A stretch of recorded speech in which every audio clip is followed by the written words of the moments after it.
आनंद है, उसके घर में आनंद ही आनंद है, उसके घर में आनंद ही आनंद है, उसके घर में आनंद ही आनंद है, उसके घर में आनंद ही आनंद है, उसके घर में आनंद ही आनंद है, उसके घर में आनंद ही आनंद है।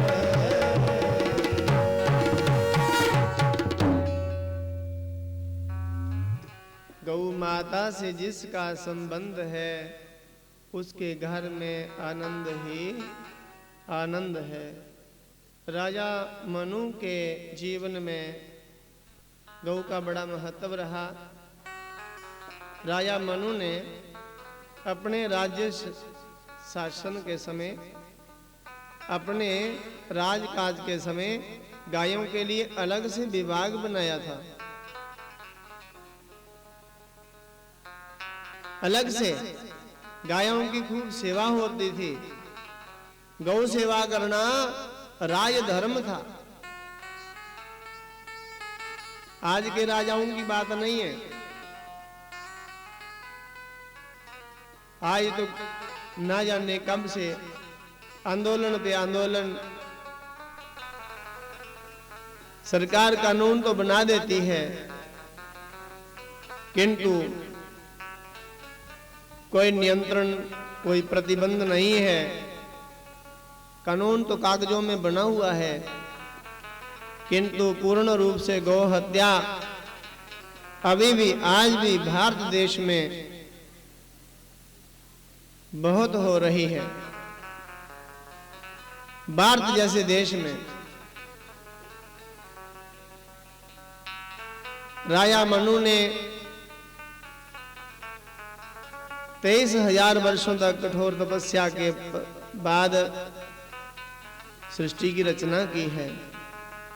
उनके यहाँ 5 संतानें हुई हैं, आकुति, देवहूति और प्रसूति नाम की पुत्रियां हुई हैं।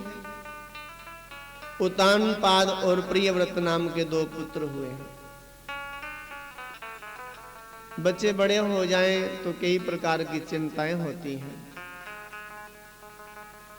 बच्चे बड़े हो गए, देवऋषि नारद जी आए हैं। राजा मनु ने प्रार्थना की, हे देवऋषि, आप सर्वत्र विचरण करते हैं,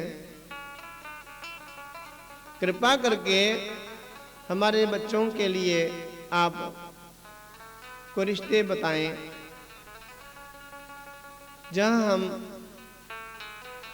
इनका संबंध करें।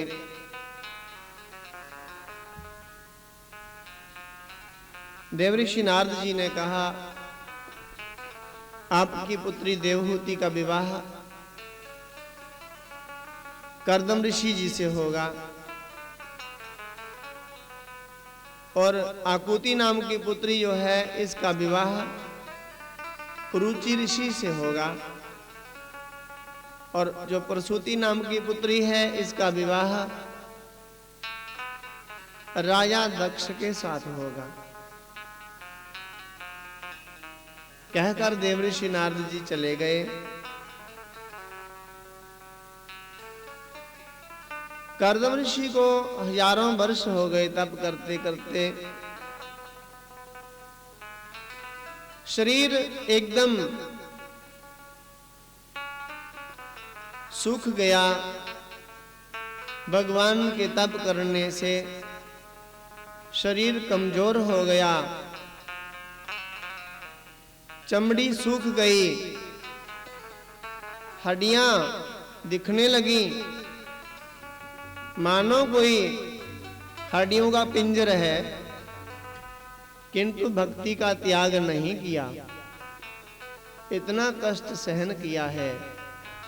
भगवान के लिए कष्ट सहन करना ही पड़ेगा, करना ही होगा। व्रत है एकादशी का, कैसे रखें? जब तक 5 किलो आलू हमारे घर ना आए।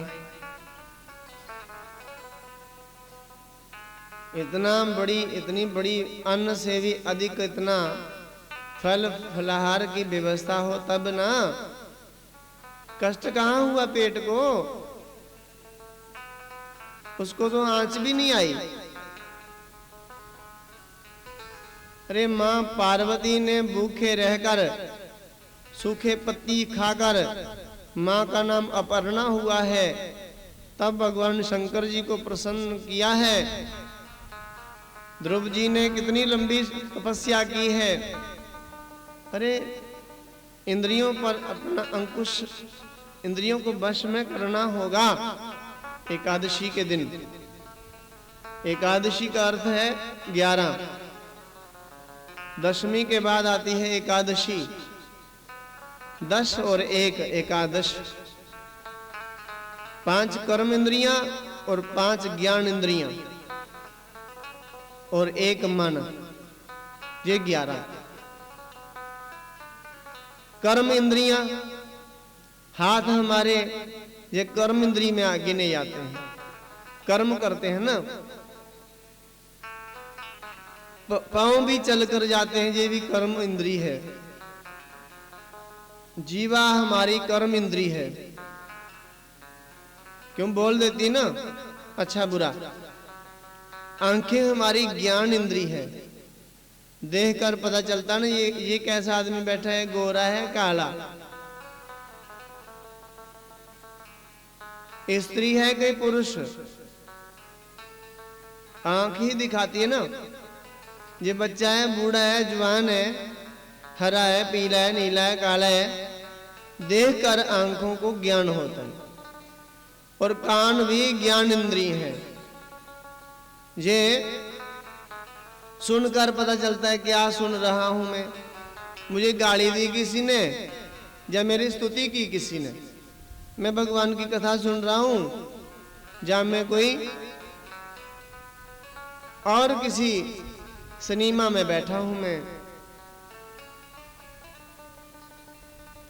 नाक भी हमारी कर्म इंद्री है, ज्ञान इंद्री है,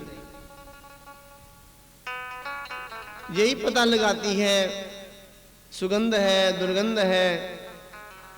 दुर्गंध को दे, दुर्गंध आई तो तुरंत हम अपनी नाक दबा लेंगे। एक महापुरुष थे, उनके शिष्य थे एक राजा। तो राजा गुरुजी को बार बार बुलाया करते थे, गुरुजी आप हमारे आते नहीं, यहाँ आते नहीं। गुरुजी ने कहा राजा आऊं क्या, सच बताऊं तो मुझे आपके यहाँ आने पे बड़ी दुर्गंध आती है, बड़ी बदबू आती है। बदबू किसकी थी? संसार में विषय भोगों की, काम क्रोध लोभ मोह अहंकार की, ये तो संसार में होता ही है। तो गुरुजी तो ठहरे विरक्त, इन सब से विरक्त हो चुके हैं, वन में रह रहे हैं। ये बोले पुत्र बेटा आपके इस महल में आपके घर आने पर मुझे बड़ी दुर्गंध आती है, बदबू आती है, इसलिए मेरा मन नहीं करता यहाँ आने का, आप वहीं आ जाया करो। राजा ने कहा गुरुजी हमारे महल में आपको दुर्गंध आती है, हमने इतना बढ़िया बढ़िया इत्र अगरबत्ती धूप सुगंधित पुष्प, हमने इतना साधन व्यवस्था कर रखी है, आपको दुर्गंध काहे की आती है? गुरुजी ने कहा अच्छा ठीक है राजा, हम एक दिन सैर करेंगे फलाने दिन, और आप हमारे साथ चलना। हमारा आसन वगैरह उठाने के लिए आप हमारे साथ चलना। राजा ने कहा ठीक है गुरुजी, मैं आ जाऊंगा। शिष्य था और राजा गुरुजी के पास जिस दिन बताया था गुरुजी ने आ जाना, तो चला गया। और गुरुजी सैर का बहाना कर रहे हैं, और सैर करते करते एक बस्ती में चले गए। चमारों की बस्ती थी, उन्होंने चमड़ा उतारा था, कच्चा चमड़ा, और अपने घरों में रस्सियां बांधकर उस पे छोड़ दिया था सूखने के लिए। और बड़ी भारी दुर्गंध थी। सारा गांव चमारों का था, सब चमड़े का काम करते थे। हम भी वैसे चमार ही हैं, क्योंकि हम भी अपने चमड़े की ही सेवा कर रहे हैं ना। आत्मा की तो हमें कोई है नहीं। जो चमड़े का काम करे वही चमार, जो चमड़े को श्रृंगारे वही चमार, जो चमड़े के लिए साधन करे। मकान बनाया किसके लिए? आत्मा के लिए बनाया। आत्मा रहेगी उसमें। अरे इसी चमड़े के लिए तो बने। सूट लिए हैं, साड़ियां ली हैं, वस्त्र लिए हैं, किसके लिए? आत्मा के लिए।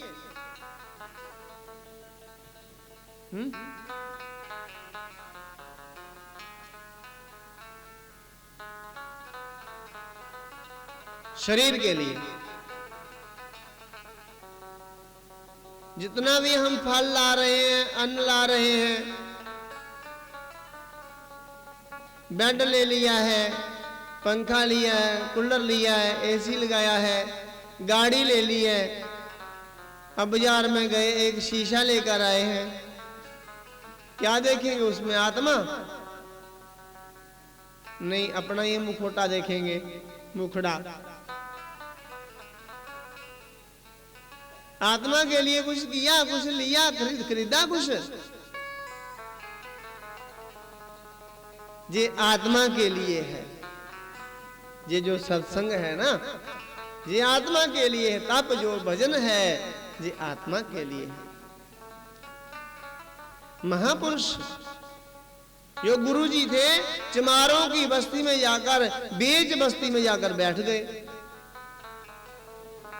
और चेला और राजा, उसको भी गुरु जी के पास बैठना पड़ गया। अब बैठ गए और दुर्गंध इतनी कि नाक फटी जाए। नाक फट रही है। थोड़ी देर तो नाक मरोड़ कर तो उसने बताया राजे ने। आखिर में बोलने लगे, गुरुजी आप जहां कितनी देर बैठेंगे, और जहां इतनी दुर्गंध है, नाक फटी जा रही है, मेरी नाक फट रही है दुर्गंध से, आप चलिए जहां से। गुरुजी ने कहा, अरे आपको कैसे दुर्गंध आ रही है? ये देखो, ये सब लोग गांव के घूम रहे हैं, काम कर रहे हैं, भोजन कर रहे हैं, इन सब लोगों ने अपनी नाक तो नहीं पकड़ी है। राजा कहने लगा, गुरुजी इनकी नाक जो है अब ये पक चुकी है, इनकी नाक अब पक चुकी है, इनको दुर्गंध नहीं आती है। गुरुजी ने कहा, यही तो मैं आपको बताना चाहता हूं। मैं आपके महल में आता हूं तो मुझे दुर्गंध आती है, आपको नहीं आती, क्योंकि आपकी नाक पक चुकी है। वहां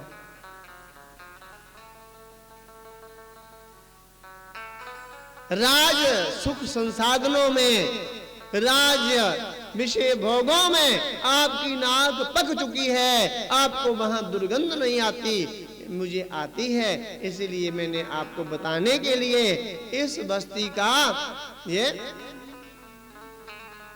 खाली भ्रमण करने का बहाना किया था।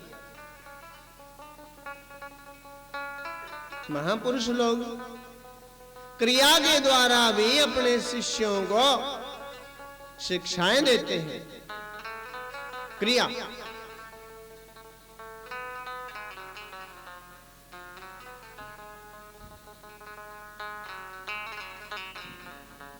रैदास जी हैं, एक बार कुछ लोगों ने राजा को शिकायत कर दी कि रैदास जो हैं ये ठाकुर जी की पूजा करते हैं। रैदास जी ठाकुर जी की पूजा करते हैं। हे राजन, अब यहां भूकंप होंगे, अनावृष्टि, अतिवृष्टि, भूस्खलन, अग्नि कांड ऐसे उपद्रव होंगे, क्योंकि रैदास जो है ये ठाकुर जी की पूजा करता है।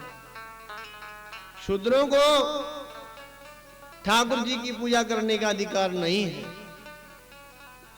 राजा को शिकायत की।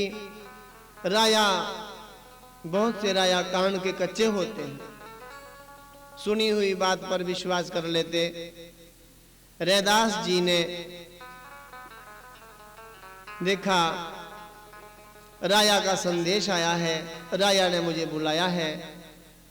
अपने ठाकुर जी को साथ लिए रैदास जी राजा के जहां चले गए और राजा ने कहा, रैदास जी आप ठाकुर की पूजा करते हो, आपको किसने आज्ञा दी? रैदास जी ने कहा, राजन मैं अपने ठाकुर की पूजा करता हूं, मैं किसी मंदिर में पूजा नहीं करता हूं। मंदिर के ठाकुर की पूजा करने का अधिकार हमें नहीं है, किंतु अपने ठाकुर जी की पूजा तो हम घर में कर सकते हैं, अपने आश्रम में, अपनी कुटिया में। रैदास जी ने कोई कुटिया नहीं बनाई है, नीम के वृक्ष के नीचे ही सारा जीवन बिताया है। अब ब्राह्मणों ने कहा, विद्वानों ने कहा, ये अन्याय हो रहा है, अनुचित हो रहा है, ये सही नहीं हो रहा है। अंत में राजा ने ये घोषणा की है कि ये जो ठाकुर जी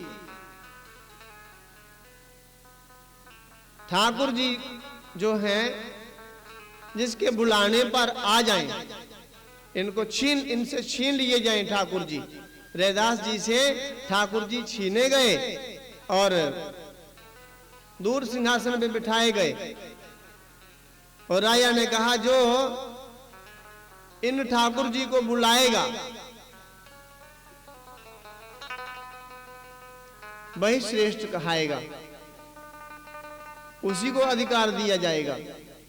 ब्राह्मणों ने उस समय बड़ी वेद मंत्रों की घोषणा की, वेद मंत्रों के द्वारा बड़ी गर्जना की, वेद मंत्रों के द्वारा भगवान का आवाहन किया, किंतु भगवान प्रकट नहीं हुए। अंत में रैदास जी को कहा, रैदास जी ने थोड़ी सी पंक्तियां गाई हैं और भगवान, हे प्रभु अपना नाम सांचा कर दीजिए, इस दास को अपना लीजिए, इसकी लाज बचा लीजिए, हे गोविंद, हे गिरधारी। और भगवान सिंहासन से उठे हैं और रैदास के सामने प्रकट हुए हैं। रैदास को अपने गले से लगाया है और राजा नतमस्तक हुए हैं। राजा ने अपना मुकुट उतारकर रैदास के चरणों में रख दिया और क्षमा मांगी है।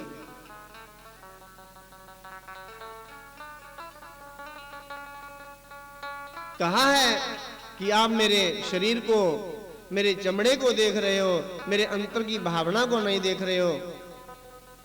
राजन, आपने बड़ा अन्याय किया है। राजा शिष्य बन गया रैदास जी का। वही रैदास मीरा के गुरु हुए।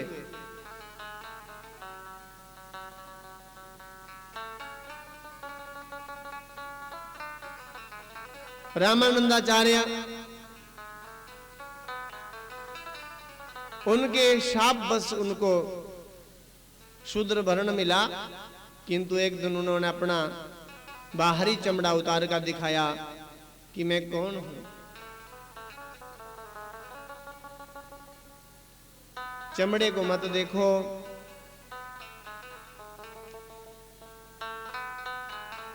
इस चमड़े को स्वस्थ रखने वाला जो जीव है, आत्मा है, भगवान का अंशी है, उसके लिए कोई साधन करो।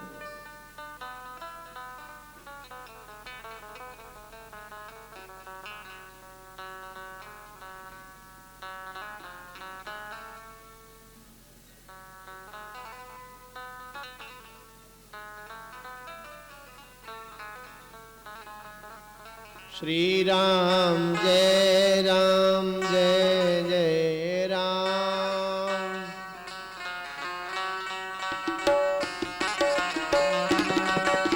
श्री राम जय जय राम। श्री राम जय जय राम। श्री राम जय जय राम। श्री राम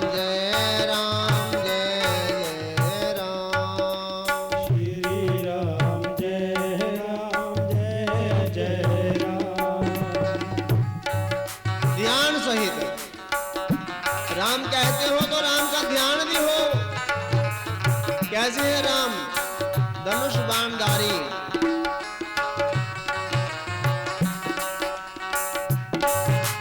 नीलांबुज श्यामल कोमलांगं सीता समारोपित वामभागम्।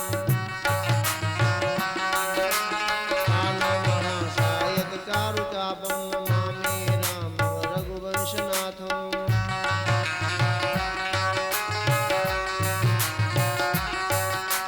श्री राम जय जय राम। श्री राम जय जय राम। श्री राम जय जय राम। श्री राम जय जय राम। जय सिया राम जय सिया राम। जय सिया राम जय सिया राम। श्री राम जय जय राम। श्री राम जय जय राम। मंगल भवन अमंगल हारी। मंगल भवन मंगलहारी। प्रभु सुदशरथ अजर बिहारी।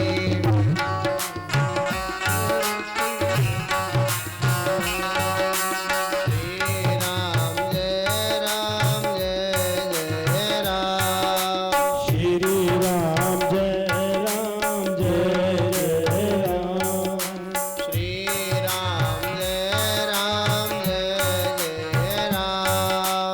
श्री राम जय राम। राम का नाम ले रहे हैं ध्यान से। कृष्ण का नाम लो ध्यान से। शिव का नाम लो ध्यान से। किंतु ध्यान पता नहीं कहाँ है।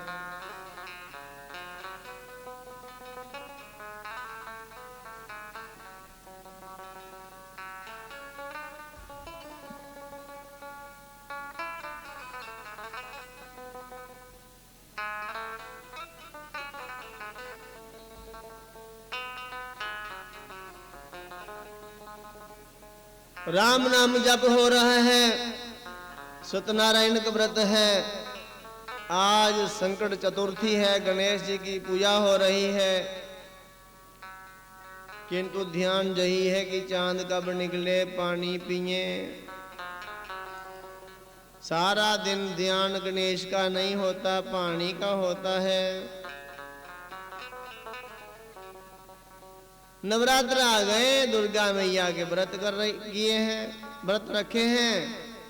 जय माता दी प्रेम से बोलो जय माता दी।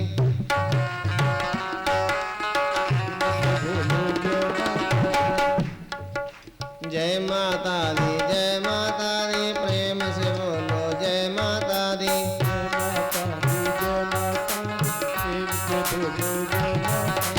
आलू नहीं बने जय माता दी। केले नहीं आए जय माता दी।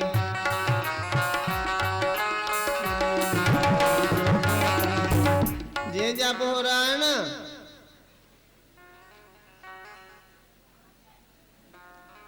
अरे जय माता दी कहो, माता का ध्यान भी हो। कहाँ चला गया ध्यान? कथा हो रही है।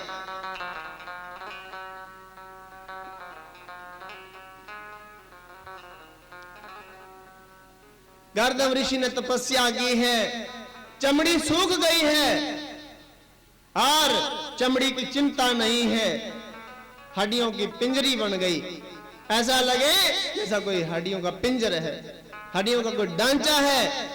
आखिर जो कण कण में बसने वाले भगवान वासुदेव, उनसे रहा नहीं गया भक्त का प्रेम। और भगवान ने देखा भक्त का हठ और भक्त का तप। भगवान साक्षात प्रकट हुए हैं, कर्दम ऋषि के सन्मुख भगवान प्रकट हुए और भगवान की आंखों में आंसू आ गए कि देखो मेरे भक्त ने अपने जीवन की चिंता का त्याग करके मेरी भक्ति का आश्रय ले लिया, मेरे नाम का आश्रय लिया है। ऐसे भक्त को मन ही मन भगवान कहते होंगे कि ऐसे भक्त को, ऐसे ऋषि को मैं पिता करके पुकारूं।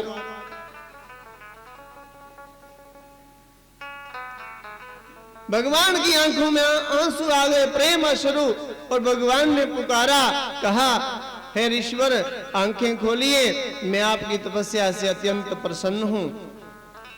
ऋषि ने जैसे ही आंखें खोली, आंखों से अश्रु धारा बहने लगी, प्रेम अश्रु की आंखों को कितने वर्षों से प्रतीक्षा थी जिस स्वरूप के दर्शन करने की, आज उन आंखों को सौभाग्य प्राप्त हुआ है।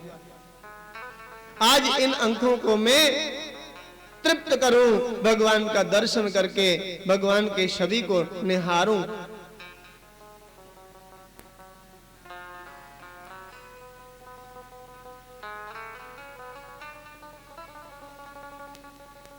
प्रेम अश्रु बहते रहे,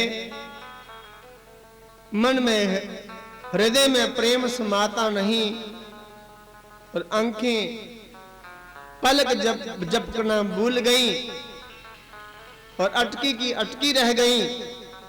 भगवान के दर्शन कर करके आंखों की पूर्ति नहीं हो रही, आंखें तृप्त नहीं हो रही। आखिर में भगवान की स्तुति की है। ऋषि कर्दम ने भगवान को साष्टांग दंडवत प्रणाम किया है।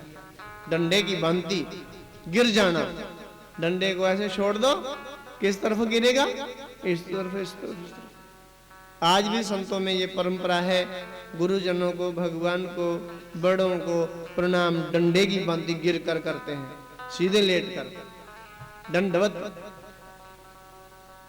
नहीं लेटना है तो बोल देते हैं, दंडवत महाराज जी, दंडवत, दंडवत। आपको दंडवत प्रणाम, साष्टांग प्रणाम।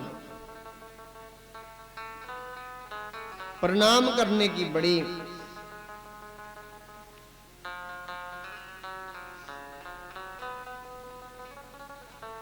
बढ़िया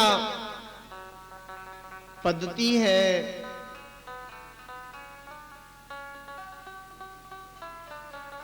नम जाना, झुक जाना, नहीं मैं, ना मैं, नमा, मैं नहीं, आप ही हो सब कुछ। नमा नमः सर्वहितार्थाय यज्ञादार हेतवे साष्टांगोऽयं प्रणामेन प्रयत्नेन मया कृता। गिरते ही क्या होगा? पापोहम पाप कर्माहम पापात्मा पाप संभव त्राहि माम पुंडरीकाक्ष सर्व पाप हरो भव। नमन करने से सब प्रकार से हित होता है। नमः सर्वहितार्थाय, हे जगदाधार हेतुवे, जगत का आधार, सबका हित चाहने वाले, सबका कल्याण चाहने वाले, मैं नहीं हूं, मैं नहीं हूं, आप ही हो, मुझ में भी आप ही हो। मुझ में राम तुझ में राम, रोम रोम में राम रे, राम भजन ले, राम सुमर ले। मुझ में राम तुम में राम, भगवान ही है। राम रामेति रामेति रमे रामे मनोरमे, सहस्रनाम ततुल्यम राम नाम वरानने। वे रमे हुए हैं, सब जगह समाहित हैं, विद्यमान हैं।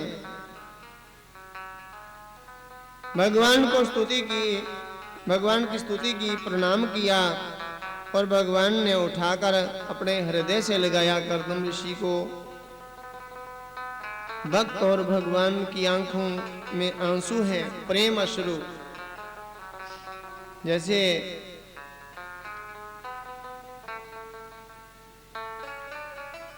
कई वर्षों के बाद माता को पुत्र मिले,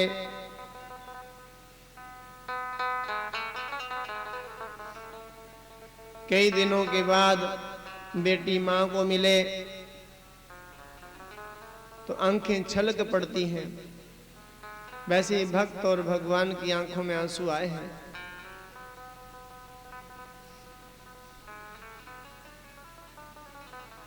भगवान ने कहा, ऋषिवर मैं प्रसन्न हूं, कोई वर मांगो।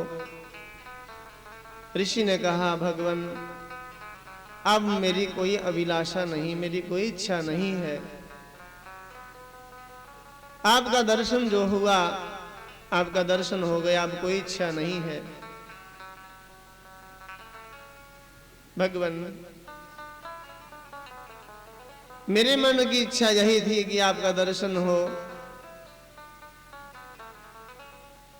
दर्शन हो गया, अब कोई इच्छा नहीं है। किंतु भगवान कहते, ईश्वर मुझे प्रसन्न करने के लिए कुछ मांग लो।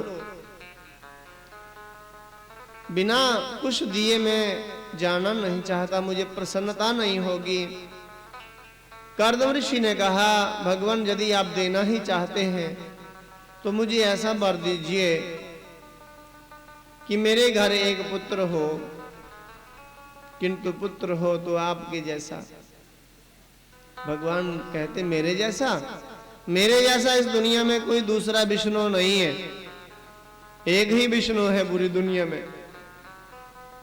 हे ईश्वर, मैं ही पुत्र बनकर आऊंगा आपके यहां।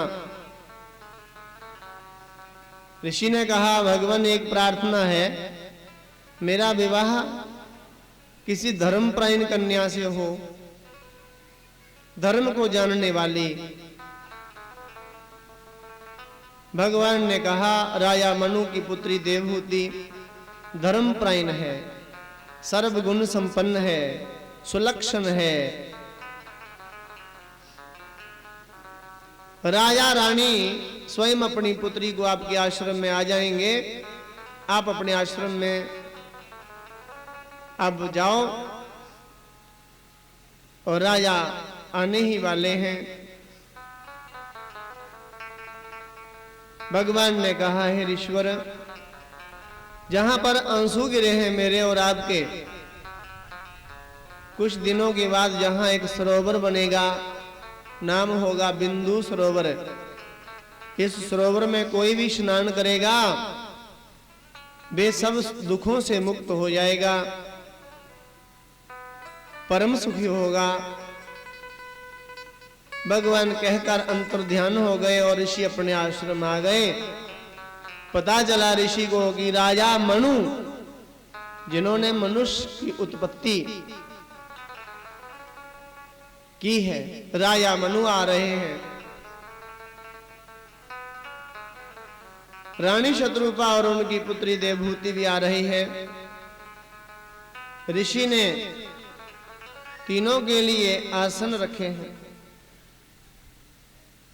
आते ही राजा को इशारा किया, राजन इस आसन पे विराजमान होइए। राजा विराजित हुए, विराजमान हो गए। दूसरे आसन पर रानी से कहा, रानी देवी आप बैठिए। रानी बैठ गई। और तीसरे आसन पर कहा देवहूति से, देवी बैठ जाइए। देवहूति धर्मपरायण थी ना, भगवान ने कहा था ना कि धर्मपरायण है। भगवान भी जिसकी चर्चा कर रहे हो वे कितनी धर्मपरायण होगी। कौन क्या है कैसा है भगवान जान रहे हैं। हम सब लोगों को देख रहे हैं, हमारी भावनाओं को देख रहे हैं, हम क्या कर रहे हैं, हमारी क्रियाओं को देख रहे हैं भगवान। पता है ना, किसी देवी का मैं पुत्र बनकर आऊंगा, ये मेरी मां है। धर्मपरायण किसी मां की कोख से ही भगवान उत्पन्न होते हैं।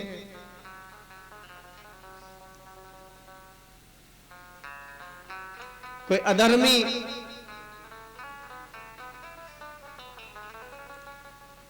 किसी का अहित करने वाली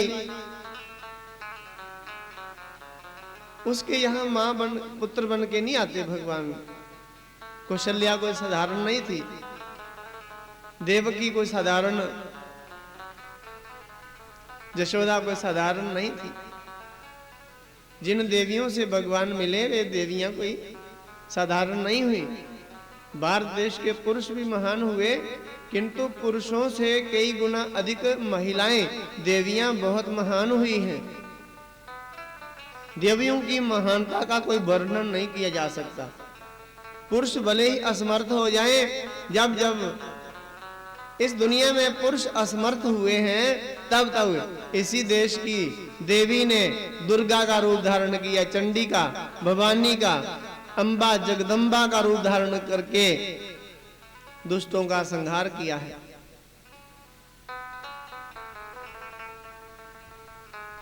हमारे यहाँ जम्मू कश्मीर प्रांत में यहाँ कन्याओं से कभी चरण स्पर्श नहीं करवाते, क्यों? कन्या, हम वैष्णव क्षेत्र में रहते हैं ना, तो देवी का रूप मानते हैं। और प्रांतों में और स्टेटों में कन्याओं से भी लोग माता पिता चरण स्पर्श करवा लेते हैं, किंतु यहाँ ऐसी परंपरा है, ऐसी बेटियों को, देवियों को दुर्गा का रूप मानते, वैष्णवी रूप मानते, देवी। क्योंकि यहाँ हमारे सामने ही तो माता वैष्णो देवी विराजमान है ना, सब देख रही हैं।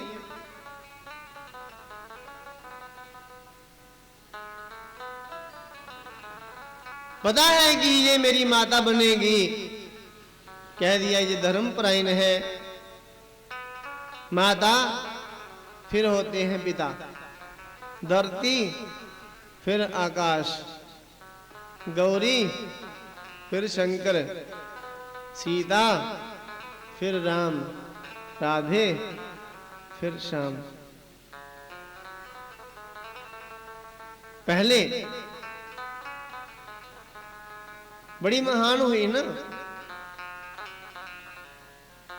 पति ने कह दिया आसन पे बैठ जाओ, किंतु बैठ नहीं रही, मन ही मन सोच रही, भगवान ये क्या हो रहा है। शास्त्र कहता है पति के रखे हुए आसन पर पत्नी को नहीं बैठना चाहिए, शास्त्र कहता है ऐसा।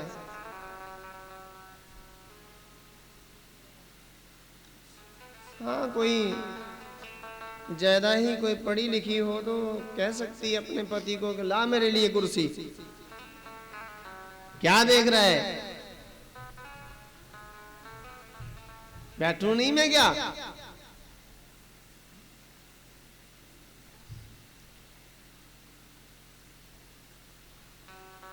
मेरे पति ने आसन रखा है और कह रहे हैं बैठ जाओ।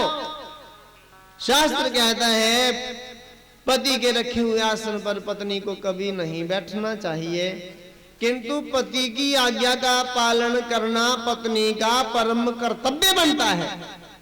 अब मैं इनकी आज्ञा का पालन ना करूं तो इनकी आज्ञा की उल्लंघना होगी। आज्ञा, पति की आज्ञा की उल्लंघना करना बहुत बड़ा अपराध है, पाप है, दोष है,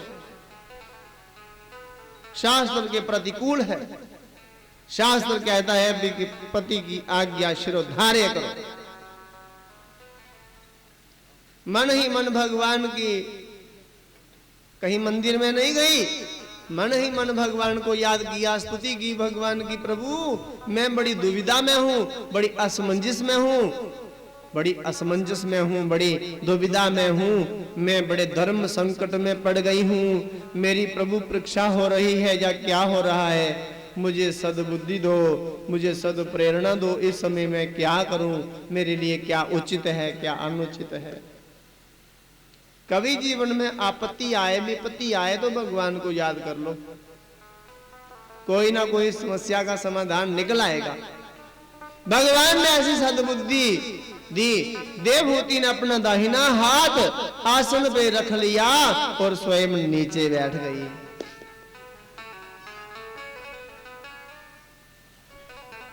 आप किसी के यहां जाते हो, किसी के घर गए आप और बड़ी जल्दी में हैं, आप बैठने का समय आपके पास नहीं है, किंतु जिनके घर गए हैं उनकी भी अपार श्रद्धा है, वे आपको बिठाना चाहते हैं। आपने आपके लिए उन्होंने आपके लिए आसन रखा है, कुर्सी रखी है, चेयर रखी है, बैठ जाइए, बैठ प्लीज 2 मिनट बैठिए, 2 मिनट बैठिए। हम कहेंगे नहीं नहीं बैठेंगे नहीं, समय नहीं है, टाइम नहीं है, हम जल्दी में हैं, दूर जाना है हमको, बड़ा काम जरूरी है। अरे कितना भी जरूरी काम है, आप उनकी चेयर पे, उनके आसन पर नहीं बैठ सकते, कम से कम उसको हाथ लगा दो, हाथ लगाकर कहो हाँ मिल गया, आप क्या आपका आसन मिल गया, मुझे आपका सम्मान मिल गया, किंतु मैं जल्दी में हूं, फिर बैठूंगा कभी, अभी जा रहा हूं। हनुमान जी जा रहे हैं लंका में,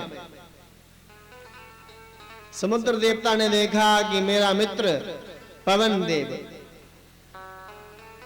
मेरे सखा पवन देव, उनका पुत्र आज यहां आया है और इतना लंबा मार्ग है, मेरे सखा का पुत्र, मेरे मित्र का पुत्र थक जाए तो मेरा मित्र मुझे क्या कहेगा।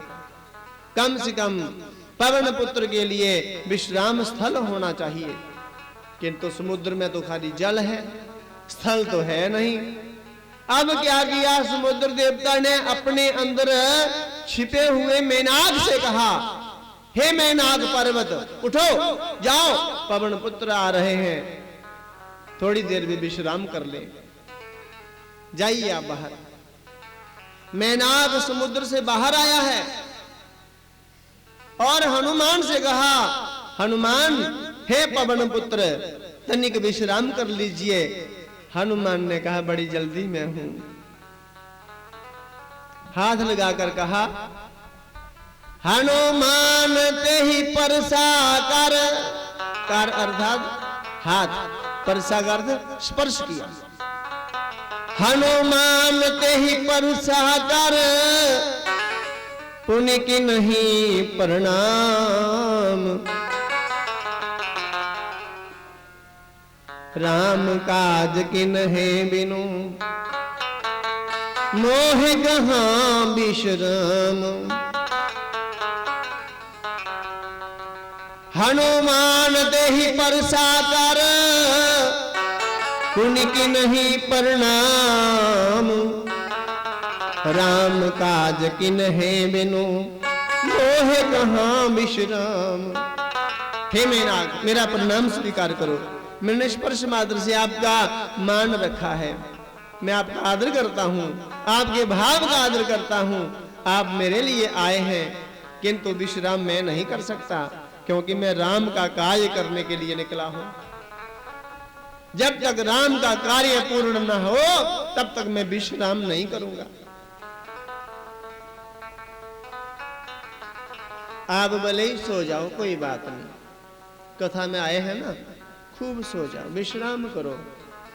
हाँ, घर में नींद नहीं आती ना आपको, डॉक्टर के पास भी गए हैं दवाई लेने, दवाई खाकर भी नींद नहीं आई घर में, और जहां तो पलंग भी नहीं है, बिस्तर भी नहीं है, और पंखा भी नहीं है, कूलर भी नहीं है, और जहां घर में तो बच्चे भी सोने नहीं देते, इतना शोर है।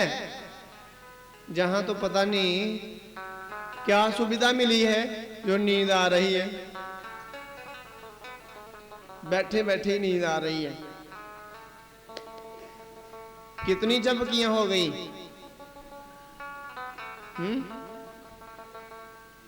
गिनती किए?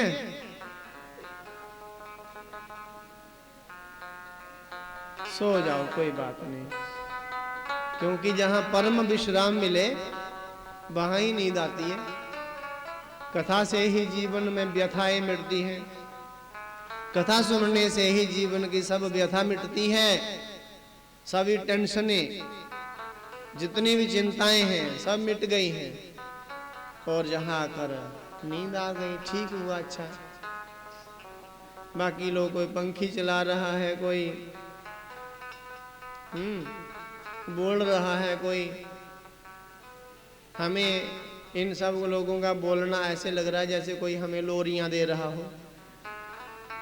इतना आनंद आ रहा है, नींद आ रही ना, हाँ क्या आनंद है। किंतु गरुड़ पुराण पढ़ लेना कभी, कथा में सोने वाले को क्या बनना पड़ता है। कथा में आकर जो सोए उसे तो अजगर बनना ही पड़ेगा।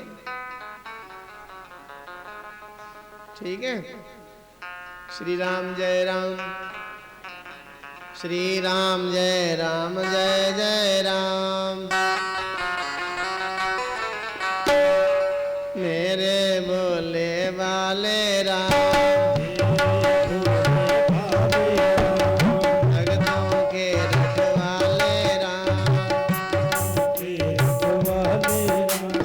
मुझे सहारा तेरा राम, सबको सहारा तेरा राम, बनो सहारा मेरे राम,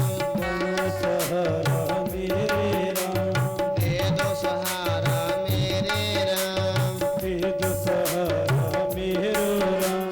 दशरथ राज दुलारे राम, कौशल्या के प्यारे राम, प्यारे राम, मधुर मधुर राजा राम, दो अक्षर का प्यारा नाम, दो अक्षर का प्यारा राम, मधुर मधुर नाम सीताराम, नाम सीताराम, दो अक्षर का प्यारा नाम, दो अक्षर का प्यारा नाम। श्री राम जय राम, जय जय राम, श्री राम जय राम, जय जय राम, जय रघुनंदन जय घनश्याम, जय रघुनंदन जय घनश्याम, संकट मोचन कृपा निदान, जय लक्ष्मण जय जय हनुमान, जय लक्ष्मण जय जय हनुमान, श्री राम जय राम, जय जय राम, श्री राम जय राम, जय जय राम।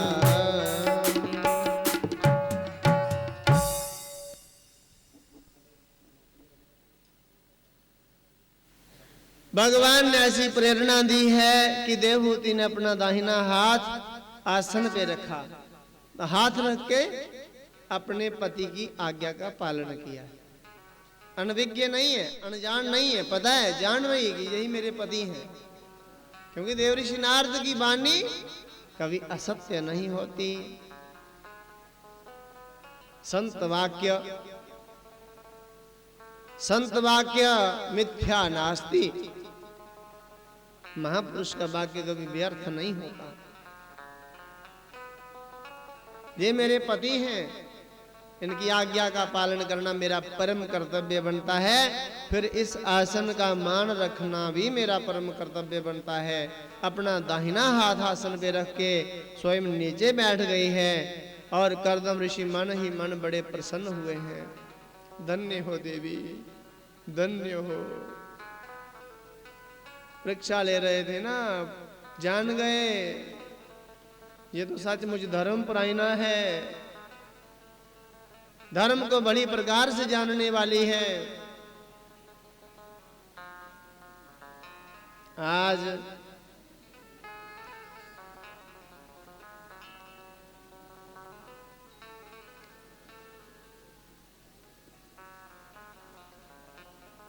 राजा मनु ने प्रश्न किया, अपनी बात रखी, कहने लगे ऋषिवर आप सहमत हो तो हम बोलें कुछ, संतों की शरण में जाओ ना। बोलिए जय श्री राम। संतों की शरण में जाओ तो शिष्टाचार होना चाहिए।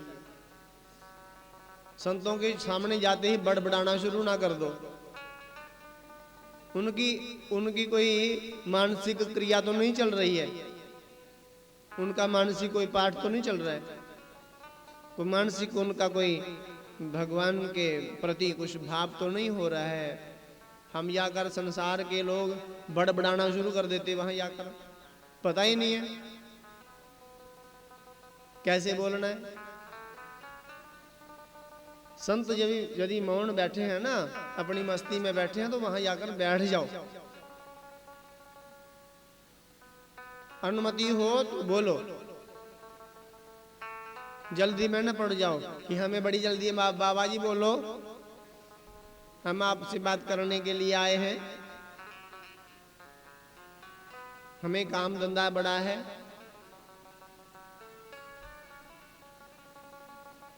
हे महापुरुष, हे ऋषिवर, यदि आप सहमत हो तो हम कुछ कहें।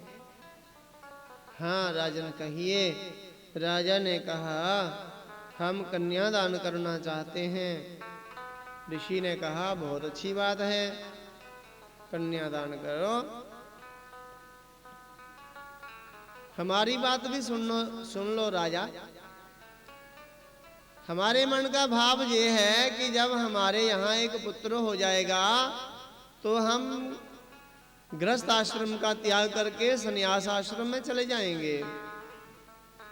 केवल एक पुत्र होगा। विवाह किसके लिए लोग करते थे? संतान की उत्पत्ति के लिए। संतान हो जाए तो बस फिर घर में उतना मोह नहीं रखना।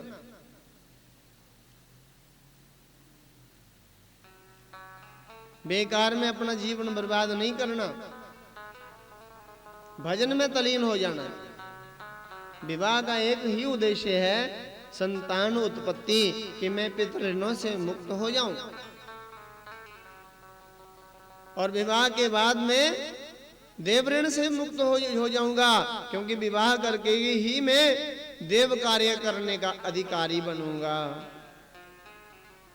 कोई यज्ञ करना है ना, पत्नी को साथ लेकर बैठना पड़ेगा।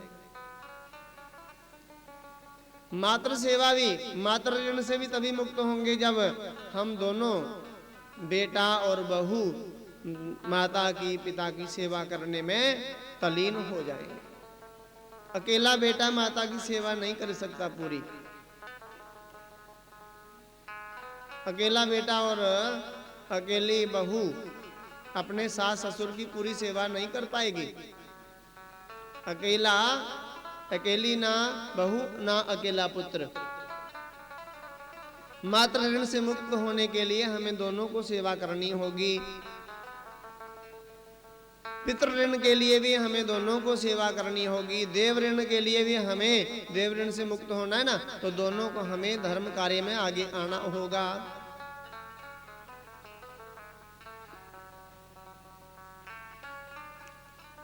धर्म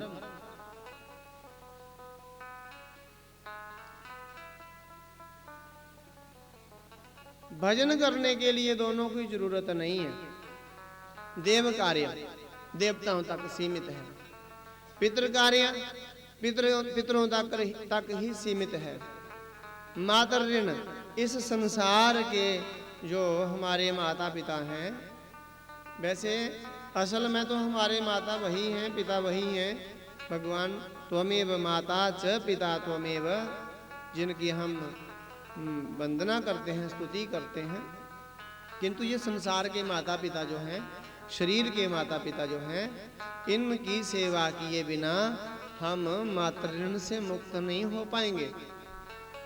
सेवा करनी पड़ेगी। किंतु जब हम पूर्ण रूप से 10 प्रकार के ऋण होते हैं हर व्यक्ति के ऊपर। कितने ऋण होते हैं हमारे ऊपर? 10। कौन कौन से ऋण है? एक आदमी का भी ऋण चुकाना बड़ा मुश्किल है, एक ऋण भी चुकाना बड़ा कठिन है। हम पे तो 10 लोगों के ऋण हैं। ऋषि ऋण, तीर्थ ऋण, भूमि ऋण, आचार्य ऋण, हमारा देव ऋण, पितृ ऋण। किंतु गीता में कहा है कि आप धर्म पर नहीं चल सकते, अपने धर्म को नहीं निभा सकते। धर्म का अर्थ ये नहीं कि आप अपना धर्म ही छोड़ दो, विधर्मी हो जाओ, अधर्मी हो जाओ, ये नहीं कहा। धर्म का अर्थ कि आप पुत्र का धर्म निभा सकते हो कि नहीं। माँ का धर्म अपना होता है, पिता का धर्म अपना होता है, भाई का धर्म, बहन का धर्म, इनको धर्म बोला है। हम माता पिता की सेवा करने में समर्थ हैं, धर्म निभा रहे हैं कि नहीं? हम माता पिता होने का धर्म निभा रहे हैं कि नहीं? गीता में कहा है यदि कोई धर्म निभाने में कोई कमी आ रही है तो त्याग दो, भले ही त्याग दो। सर्वधर्मान परित्यज्य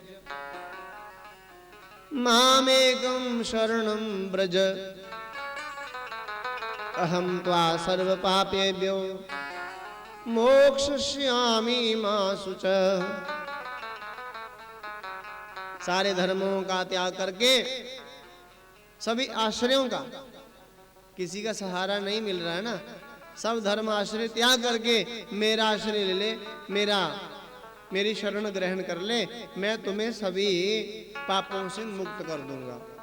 इसमें कोई सोच नहीं कर, मैं तुझे मुक्त कर दूंगा, मोक्ष दूंगा, सब पापों से मुक्त करके मोक्ष दूंगा। सर्व पापेभ्यो मोक्षयिष्यामि, सभी पापों से मुक्ति दिलाऊंगा। हम धर्म भी नहीं निभा रहे हैं। पुत्र का क्या धर्म है? माता पिता की सेवा करना, गौ सेवा करना, ये सब धर्म है। संतान उत्पन्न तो कर दी, किंतु ना उनको भोजन है, ना वस्त्र है, नहीं हो रहा है, तो कम से कम भगवान की शरण ले लो। माता पिता की भी सेवा नहीं करनी है, भगवान की पूजा भी नहीं करनी है, उनका सुमरण भी नहीं करना है, फिर किस लोक की प्राप्ति होगी? यदि संसार के धर्म नहीं निभा सकते तो भगवान की शरण में चले जाओ। भगवान सभी पापों से मुक्त करके हमें वैकुंठ धाम ले जाएंगे, इसमें कोई संदेह नहीं।